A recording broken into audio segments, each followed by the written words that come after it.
you do need to have kind of a meeting as a whole when you are deciding, okay, we're implementing it, just so everybody is on the exact same page. I just can't imagine in 2024 you're able to run as efficiently without a procedure manual.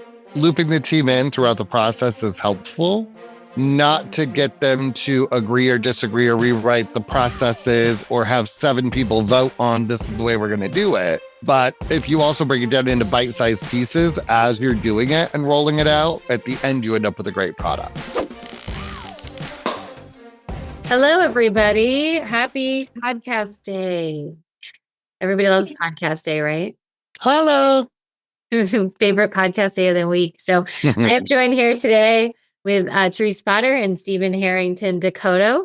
And we're going to dive this month deep into procedure manuals, which I know is the sexiest topic. I'm sure these will get massive amounts of downloads. Doesn't want to talk procedure manual on your way to work or walking the dog. But I think the idea of a procedure manual can somewhat be intimidating people. But I'm here to tell you that you can't hold people accountable if we don't have something to hold them accountable to, right? So I want to make sure that we focus on that a little bit. So Therese, you want to tell us a little bit, what are the basics of the procedure manual? Well, it needs to have, your policies and your procedures that your agency is going to basically utilize throughout every single office, not individual offices, the entire agency. And it has to have guidelines, basically guidelines, workflows, how things are done, who's going to do things. Of course, that will follow over more to job descriptions, but you want how everything is to be done in your agency. Very clear. I think that's huge. And then also great for onboarding people, right? So one of the pushbacks we always hear is, well, hiring new people is so hard. Well, yeah, if I sit with Therese and sit with Stephen and they show me how to do the same thing 2 different ways, of course it's hard. It's hard on the trainee too. And I would like to say that, as the leader, you set the stage of this is how I want it done. Otherwise, what ends up happening is people sort of take some of the easy way out too, right? Like, well, I think it's easier just to email the quote. Well, that's great, but your closing ratio will tank. But it's efficient for me to email it. Okay, well, that's also great, but that's also not really where we need to be, right?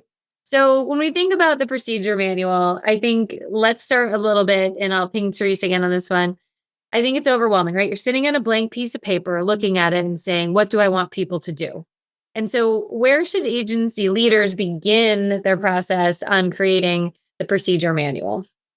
Well, I think they need to kind of take an overview of what is their mission, what is their visions and values, what is their end goal, and then basically their structure. So I did a lot of work like this in schools with curriculums. They build curriculums. So you have to basically, okay, so what does the agency do? The agency basically sells and services clients.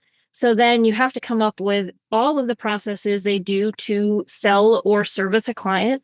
And then you go through and do a description of how they will basically work through all of those items. So if someone calls in to change a vehicle, what is the process? Does the receptionist answer the phone with a greeting and then pass it to an agent? Do they ask what the customer needs? How does that work? What does that look like? And you think, well, why do we need that? That's so basic. Well, it's done the same way every single time. And one of my favorite words, and I used it all the time in an agency, was streamline. I love streamlining processes and procedures. So when something comes up and you are trying to figure out how somebody did something, you should already know. You should already know how it was done because it's in your processes and procedures and because you've trained everybody to do it the same way. That's what the processes and procedures manual does. It tells people this is how this is supposed to be done. I like it. I like it a lot. When we look at how to, maintain the procedure manual too, right? I think that's another half of it. Like I get it. And I get the sense, and maybe Stephen, you can ping in on this too, though, like, okay, I'm going to spend all this work, but are people going to use it? I think it's not an option for them to not use it. Good call. I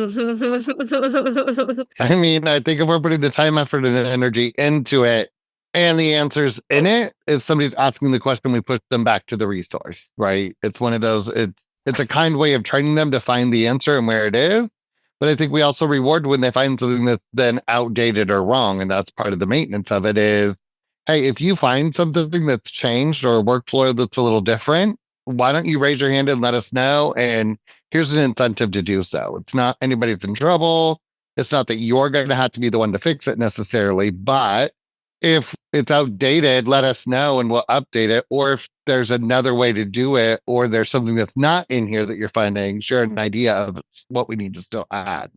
I also think Stephen hit on a really big point, which is it's not optional. So when we start building a procedure manual, you also have to be willing to hold people accountable. And what we usually like to say is you roll it out, and then there's 30 days before the bill becomes a law, right? Like you're watching it, you're tweaking, you're letting everybody get out their FFTs. But like on July 1st or whatever date, it's got to be, this is how we do it, not, oh, I didn't know, I forgot. All that stuff has to go away because you have all that structure. And I do think some people are waiting to see how accountable you hold them. Yes. Yeah, always, always, always, always. So, Therese, how would you recommend rolling out the procedure manual, right? Like you get this big manual and it's, 7 million pages. And do you suggest that we all sit in a room and read them line by line? What do you think the best recommendation is? I think the best thing is to hand it out and let people look through it at their own pace. Give them a time frame. Do a by when. Hey, everybody, here is the procedure manual that we're about to roll out. Please look through it and give us any feedback in 2 days. And you give them a chance to question some of the stuff if they don't like something or they think it should be adjusted. The only reason I say that is because sometimes staff members who are down in the trenches actually do things a certain way and they've found a better way to do it. And you want to at least give them that chance to give that feedback and make those suggestions. So you would allow them a couple days to look it over, to read through it. Then you would probably do a formal meeting and just say, hey, this is the procedure manual. This is the way we're going to do things. We expect everybody to have these, we're doing this within the next 30 days. But you do need to have kind of a meeting as a whole when you are deciding, okay, we're implementing it, just so everybody is on the exact same page that, okay, we had that meeting, we rolled out the process and procedure manual, and by now we are all doing it this way. And then talk to them too about holding each other accountable. And as the leader, you need to hold them accountable. And hey, did you try that procedure? Did you go through that procedure? How did that work? When you start to see everybody kind of implementing those processes and procedures, it's kind of like a light bulb goes off and you're like, wow, this is really cool. Everybody's doing it the same way. I wish we did this a long time ago. I always find when new people start, it's even better because they already have a structure that they can kind of flow into and they're seeing everybody do it. I've always said this, even with a school, when you start a school year, if you don't have your processes and procedures in that classroom already done and ready to go, those kids will take you over. And it works staff the same way. The staff will take you over and you will have a horrible year because you're not structured. You don't have a planned path to where you are going and how you're getting there. So the process and procedure manual is basically, where are we going and how are we going to get there? And we're all going to do it this way. And we're all going to have those same goals in mind. But I think we always have to remember, while it could be a little difficult to get the procedure manual up, remember at APP, we have a whole procedure manual that you can get either all 10 of our processes or you can buy them individually if you're having one that you're struggling with, but you don't have to start with that blank slate. And we even walk you through how to roll them out, right? How to maintain them, where to store them even, what to do if somebody's not following them. So I just can't imagine in 2024, you're able to run as efficiently without a procedure manual. Maybe I'll ping Stephen in on this a little bit. Like we walk into a lot of agencies where everybody's so busy. And I hate the B word, but I said it. So maybe we should bleep it out. But then we find out that they're spending time following up on payment for somebody who canceled 3 times this year already. So procedure manuals will help you streamline your team. What do you think, Stephen? I think it just helps clarify what the expectation for each role is as well, or what the clarification to the standards of the agency are. And a lot of times when we roll out the standards, there's a sigh of relief once there's some clarification. The team's like, oh, that's all you want me to do. I thought you wanted that.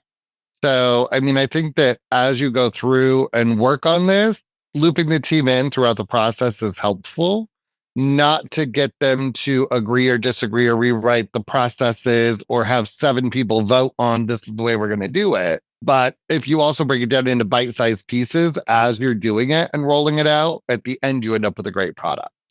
Then the whole team's bought in, everybody knows what the standard is, and everybody knows what the expectation is to follow the same rules.